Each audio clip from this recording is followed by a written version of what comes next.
Next on MLR Weekly, San Diego Legion star Nate Augspurger. MLR news and headlines with John Fitzpatrick of Rugby Morning. Predictions, previews, and opinion by Bryan Ray of America's Rugby News and Major League Rugby's Best Recap. Rugby Wrap-Up's MLR Weekly brought to you by Sheehy Auto Stores. It's easy at Sheehy. The Pig and Whistle, New York City, the world's best rugby pub. And Lean and Limber, stretching your way to a healthier lifestyle.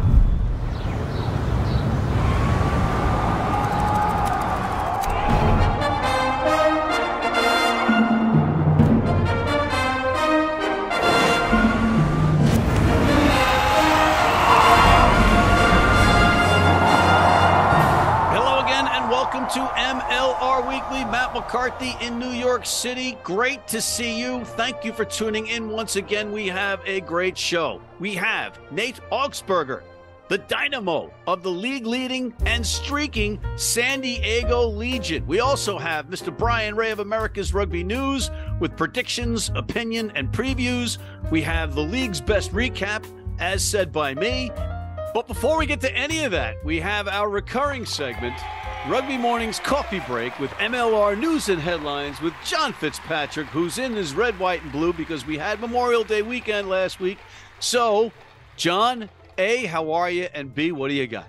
A, Matt, I'm doing great. And B, here's what I got for you. The playoff picture in both the Eastern Conference and the Western Conference is starting to clarify a little bit. The New England Free Jacks, they locked down the first seed in the Eastern Conference and will host the Eastern Conference Final for the second straight season. Out west, the San Diego Legion, who just tied the mark for the longest active winning streak at 10 set by the Free Jacks last season, the Legion booked their spot in the Western Conference playoffs, but they have not secured the top seed yet. The Seattle Seawolves could still chase them down with 3 rounds remaining in MLR regular season. Hey Matt, trivia question for you, two-parter. Has there ever been a Major League Rugby player who has scored multiple hat tricks in the same season? And if so, who was it? I'm going to say yes. I'm going to say yes. And I'm also going to say that I know it wasn't Matt Truville. I'm Matty Truville, and this is Rugby Wrap-Up. So we can rule him out. And if it wasn't Truville, there's only one other guy that it had to be, and that's Inafuti of the Seattle Seawolves. Matt McCarthy, you are good. That fun fact brought to you by MLR Stats Guru James Dealey. Futi scored a hat trick in round 15 and also scored 3 tries in round 13 earlier this season. Incredible. And ladies and gentlemen, by no means did John Fitzpatrick give me that answer ahead of time. By no means. No means. Next! Hey, Matt, there's some fun player milestones. In weeks past, we've been talking about players who've hit 50 MLR appearances, but now there are 2 players who have hit 75 appearances in Major League Rugby history. No way you know who these 2 guys are. Well, again, I know it's not Matt Truville. He didn't get 75 caps. He skipped town and went on to be a movie star. But I know it was Dylan Fawcett, the butcher, up front, playing hooker. And I know that it was Angus McClellan playing for Utah, playing in the front row, 75 caps. Both these guys playing in the front row, 75 caps. That is quite an accomplishment.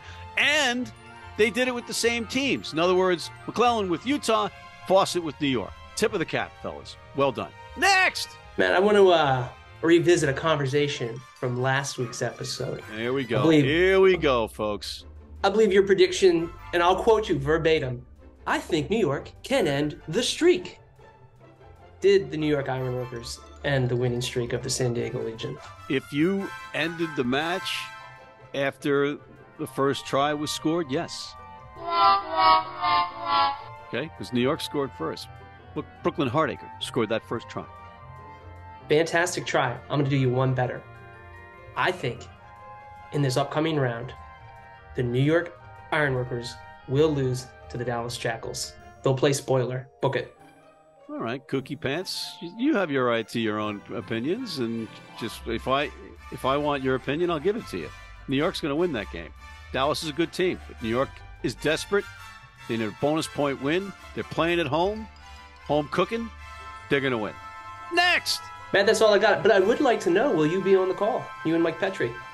I believe so, yes. Yes, Mike Petrie and I will be on the call of that New York-Dallas game. So tune in to MSG here in the New York City area or the Rugby Network, ladies and gentlemen. Matt, that's all I got. I'm excited for round 16 of MLR. All right, my friend. Thank you once again. That is John Fitzpatrick of Rugby Morning with his coffee break, MLR News and Headlines. And ladies and gentlemen, before we bring in our guest and continue the rest of our show, we have to look back before we look forward. So let's go to MLR's Best Recap with yours truly right now. In the Commonwealth of Massachusetts, the Eastern Conference leading New England Free Jacks were anything but gracious hosts for their rivals from north of the border, the Toronto Arrows. 5 Free Jacks scored 9 tries, and a stifling defense held the Arrows to but 2 tries. And Jacks Rangers, the 1st Regiment, and Woodgie are downright giddy as New England secured home field advantage in the Eastern Conference playoffs with a resounding 57-20 win. On Memorial Day weekend in the nation's capital, Old Glory, D.C. were looking to make some good memories against the vaunted Seattle Seawolves side. And the hometown fans were not disappointed as John Rizzo, son of Chicago rugby legend Jay Fishhook Rizzo, put D.C. on top. But Inafuti continues to swim downstream for the Seawolves, making waves for defenders, this time with a hat trick, as Seattle countered with 34 unanswered points, and the vaunted seawall defense of the visitors secured a key 41-19 win. It was cats and dogs in Space City as the Houston SaberCats battled the Chicago Hounds. Indeed, it was the visitors from the second city that were the first city in the Tri-Zone. But it quickly became a Twilight Zone type match as the Cats roared back with 33 unanswered points. But too much catnip and 3 yellow cards allowed the Windy City Hounds to get their second wind in search of their second win, blowing into the Tri-Zone repeatedly to tie it. But Cats have 9 lives, folks, and Houston rose from the dead to pull out a crucial 40-33 win.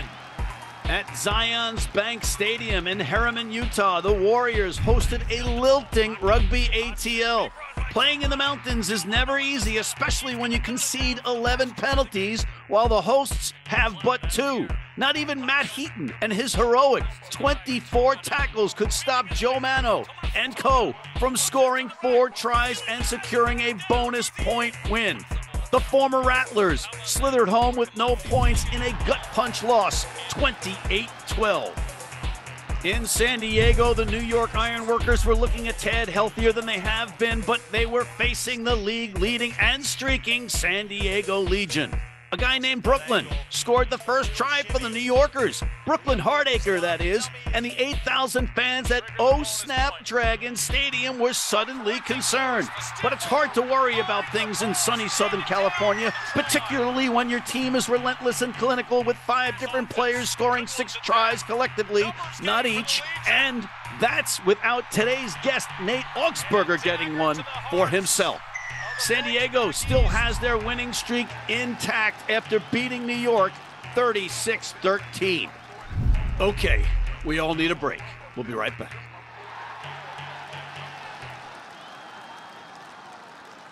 Need a great price on a new vehicle? Sheehy makes it easy. Easy Price shows you our lowest prices on the Mid-Atlantic's largest selection. Find your best price online or at any of our 31 dealerships. It's easy at Sheehy. Sheehy.com. Hey, you need rugby cleats and you need them tomorrow? Well, rugbynow.com, www.rugbynow.com. If you order them today at 3 p.m. or by 3 p.m. New York time or noon LA time, they have youth cleats, male and female. They have adult cleats, male and female. You can have them by tomorrow if you order them today, 3 p.m. New York time, noon LA time in the United States. Rugbynow.com. Go off, yeah. Hit the ground, then I go off, yeah.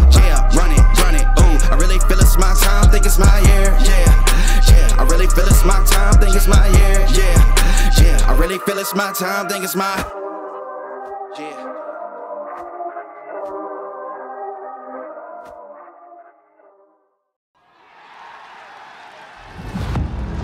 All right, we're back, and ladies and gentlemen, we have the honor, the privilege, the pleasure of having Mr. Nate Augspurger of the San Diego Legion joining us, the league-leading San Diego Legion. Nate, how are you? I'm doing great. You know, coming off a win, baby. So all is good, smiling ear to ear.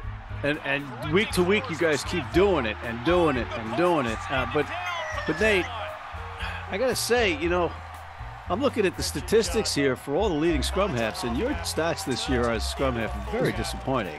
Very, very disappointing.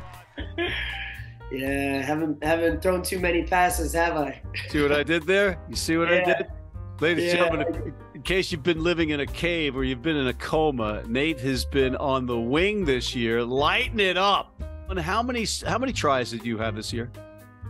I have eight tries. Which puts you tied for 5th in the top 5 in the league.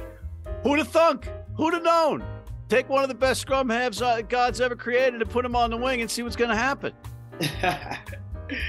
I'd like to say I knew, but, you know, it's just been a magical start to the year, man. I'm just glad I'm on the field. That's what's the most important thing to me.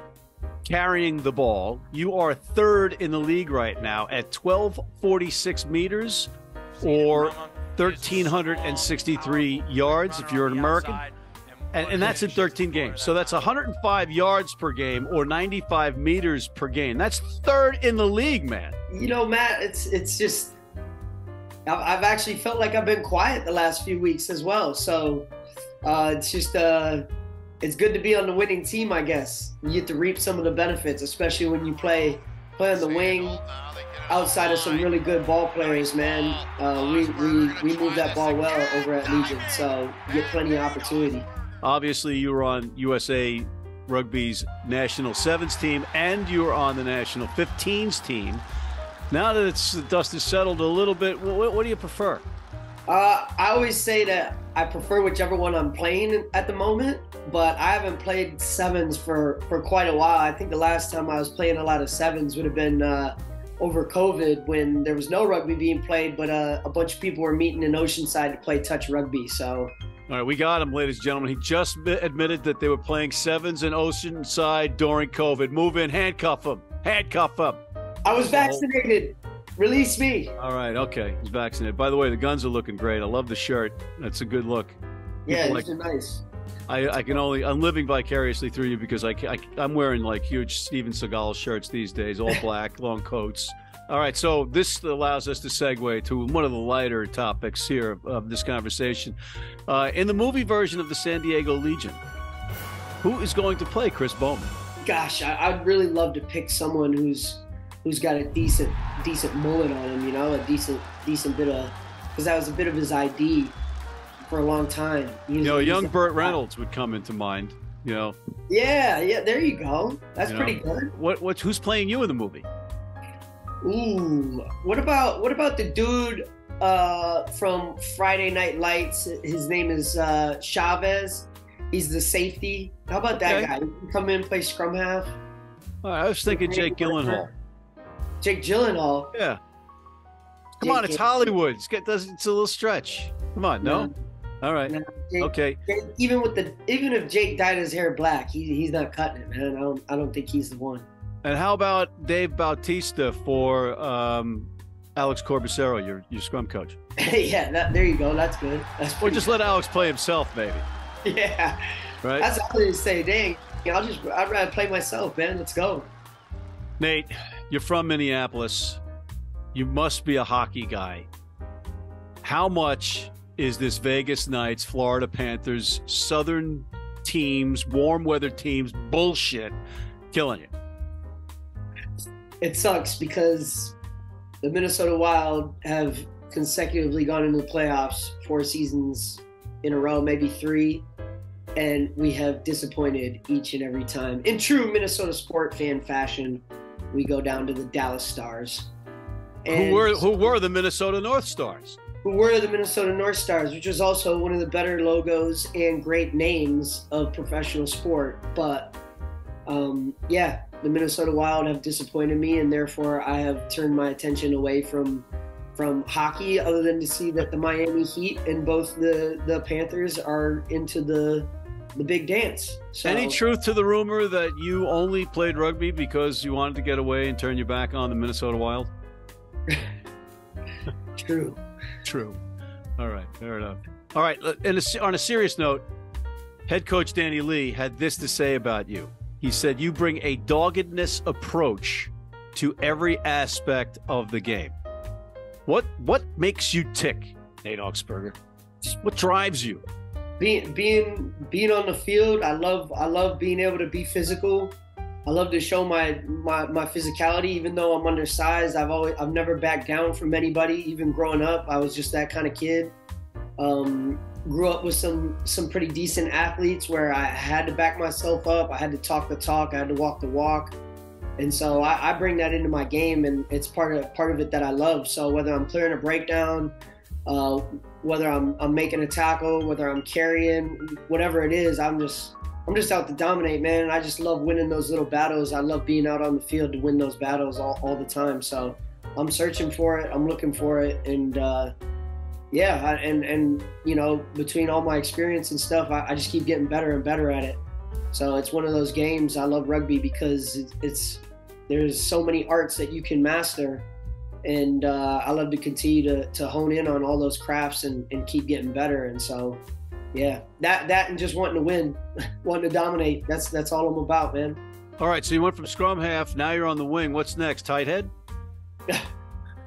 Some would say flanker, you know, but flanker. All right. But you seven or six. You got to use your speed. It'd be seven. It would be seven for sure. Or like an outside center, you know, maybe getting the outside center role. I have played outside center as well. I played outside center for my D2 club back home. But as a seven, you could really plague the opposing scrum half. Yeah, I could do that.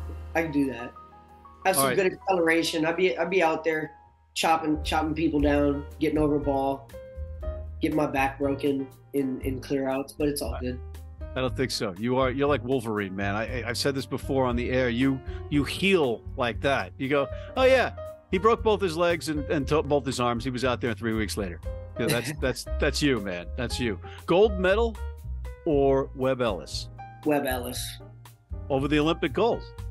Yeah, it's still for the motherland. You know, it's still for the country. You bring the Webb Ellis to America, that'd be, I mean, monumental. So would a gold medal. But right now, yeah, Webb Ellis for sure. Excellent. One quick question for you. Is Will Hooley hindering or helping his modeling career by wearing the scrum cap? Hindering. But he lost the dice. Well, he didn't lose, but he had a dice roll this week, and he's got to do a notch in his eyebrow or a line in his hair. So that's only going to help him. But that helps, and it's out of his comfort zone. So I'm looking forward to see what he comes up with.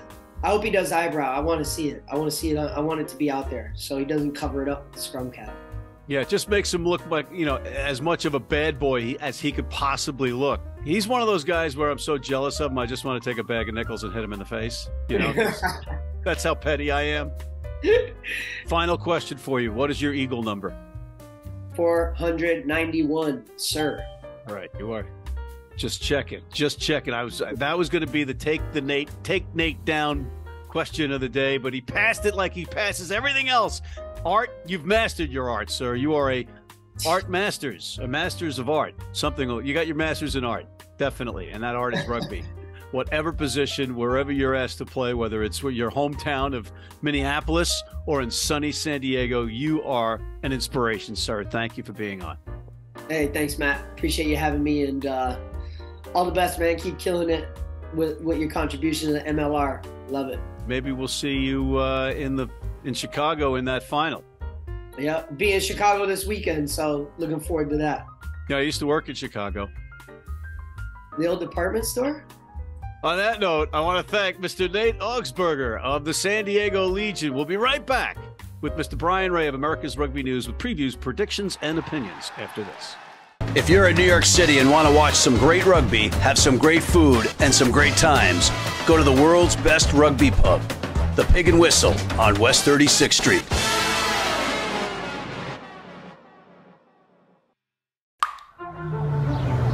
This is the Rugby Odds, where an unlikely pundit panel of a wordsmith, a WWE legend, a rugby star, and a supermodel scour the globe, seeking best bets and bad behavior. Are you not entertained?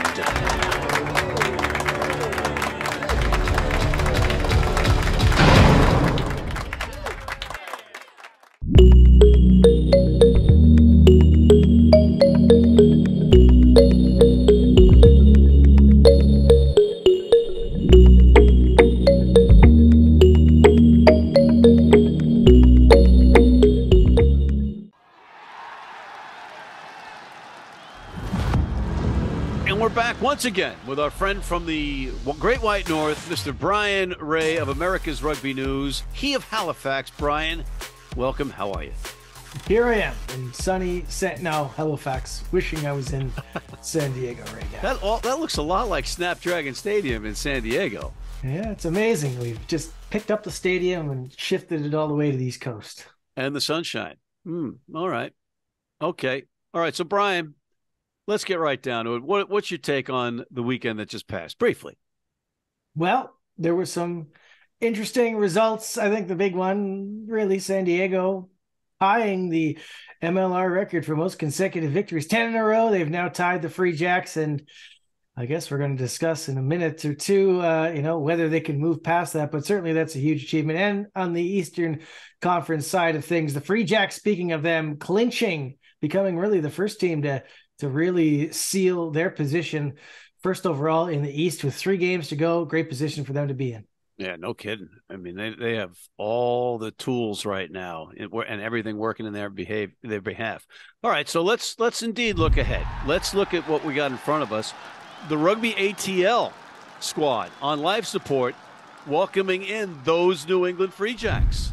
Yeah, well, even though the Free Jacks, they're number one now, they know they're going to be playing in that final, they know they're going to be hosting that final, they still want to take some momentum in there. I mean, they're not just going to coast these past 3 games. They might rest the odd guy here or there, but remember, they got that bye week as well now. And we've seen that in the past. Certainly last year we saw it with the Free Jacks, where they just didn't look, they looked a little bit undercooked when they finally got to that final against New York. So I think they're going to try and avoid that situation as much as possible. So they'll be a little bit consistent with their selection, from here out. And, I just don't see a lot of life in ATL. I mean, they didn't get anything against Utah. They flopped in the 3 games before that. I just they're pretty much out of it at this stage. I just don't see them stopping the Free Jacks. And then NOLA hosting Old Glory, who's chasing their first ever win against the Gold. This is a huge game. This might be the most intriguing game of the weekend, really. And it could decide which of these teams goes to the playoffs. So if NOLA can win this game, and especially if they can get a 5-point bonus point win and maybe hold Old Glory to maximum 1, preferably 0 points for them, they've got a decent shot of actually making the playoffs instead of DC.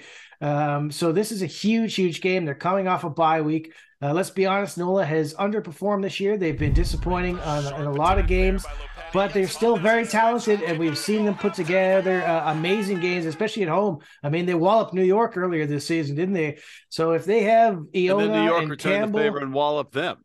Yeah, there you go. So which NOLA team are we going to see? It's going to be hot. It's going to be humid down there. We know that. If they got Jackson Hope and Iona and Campbell and all those guys in there, and they're a little bit more fit, they've been beaten up. I think they have it in them to get this win over DC, who, let's be honest, did not look sharp at all against Seattle. Pretty disappointing game for a team that really should have been fighting for a lot more. I'm going to take NOLA in this game. A little bit hesitant maybe, but I think they can pull this together. I think they can get the win, so I'm going to take them to win it. I'm interested to see if they can get the 5 out of it, though. Bryan, your Toronto Arrows, are they? They didn't get the tie. What happened there? And now they're hosting the SaberCats. Just a step backwards for them again. I mean, look, New England's the best team in the East. They weren't going to beat them, but they came in with the wrong mentality completely. I was bitterly disappointed that they're kicking points early in that game. What are they even thinking when you haven't won a game in 9 games? That's a big thumbs down for me. I have very little confidence that they're going to get a win against Houston, and Houston is in the thick of the playoff race. I think this is going to be a bad day at the office for Toronto. Then you've got the Chicago Hounds hosting the San Diego Legions. The Hounds, almost got that win last week, and now here they are facing the San Diego Legion, who need to win. Yeah, I mean, Chicago were down, 33-7 in the first half, early in the second half. And I mean, it looked like it was lights out, and here they come roaring back. That was incredible. And another game for them that's just barely slipped out of their fingers. So you got to feel for them. It feels like they're due for a victory, but it's not going to come against San Diego. Let's be honest, 10 straight wins. This team is just a powerhouse. Doesn't matter what lineup they put out there. Chicago can keep this close, but we saw it the last time they played. And they did the same thing. They were competitive for 60 minutes against San Diego, but there's just too much ability on that San Diego team. They want to keep trucking into the playoffs. Got to take San Diego in this one. Ironworkers hosting your Dallas Jackals. New York are in tough in this one. They did not look good against San Diego. They should have done better. I was not impressed at all, but they have to win this. They gotta, are they gonna slip further down? So I think New York is gonna win this, but I do not for a second think it'll be easy. I think Dallas is gonna push them right to the end. Seattle, your Seawolves. Notice that your team, every single one of these teams is your team, basically, because you change your clothes at least. Hosting the Utah Warriors, a pivotal match if there ever was one. Yeah, huge one. I mean, Utah really needs to win this one. They're in a dead heat against Houston, and Seattle, they just looked so good against DC. I mean, to be honest, they had a few stumbles in that game, but still came through super comfortably. No Rickard Hatting in the lineup, and they just seem to be, trucking. I've already used that one. Amazing. Once, we'll use it again. They're trucking right along. They're swimming downstream. Yeah, they're just, they look really good. Utah, they look good on attack. They still have some problems in defense every now and then. They kind of go missing sometimes and get confused. I'm going to take Seattle home. This is going to be a fun one, though. It's going to be a good game, an exciting one. I just think Seattle's a little bit more put together at this stage. So many different intriguing games here this weekend. As we wind down the season, can you believe it? You wait forever, it seems, and then it's over in an eye blink. Here we get into the playoff run, but this is do or die for a couple of these. That NOLA game is, if NOLA wins or NOLA loses, they're out, right? And DC, if they lose, well, it's going to be really damn close. So in Houston, versus Utah, that one is so close as well. Man, some exciting stuff. And hey, we've got to see who's going to be fit heading into these playoffs too. There still could be some injuries. We saw some over the weekend, so it'll be interesting to see how this plays out. And Bryan, on that note, we are out of time. Thank you to Mr. Bryan Ray of America's Rugby News. Thank you to John Fitzpatrick of Rugby Morning. Thank you to San Diego Legion star Nate Augspurger. And thank you for tuning in. Please check out our other shows, including the critically acclaimed The Rugby Odds, the College Rugby Wrap-Up. Hit that subscribe button on YouTube. Please sign up for our weekly newsletter, and please join our American Red Cross blood donor team.